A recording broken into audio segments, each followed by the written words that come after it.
4000 литр су үнемдейді. Тіс тазалығында әрқашан шүмекті шақырасыз ба? Тіс тазалау барысы шамамен 1,5 минутқа созылады. Осы уақыт ішінде шүмектен ағып жатқан су 10 литрлік шелекті толтыра алады.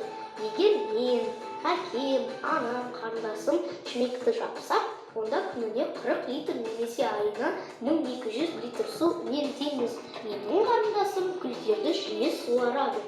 Сол судың көп құйылған суынша тіпті еденге төгіледі. Анам оған гүлдерді сумен толтырмауға және оларды кесте бойынша суаруды үйретті.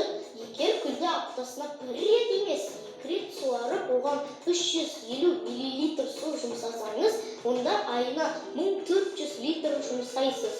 Отбасымызбен бір командамыз. Күн сайын біз суды бірге үнемдейміз.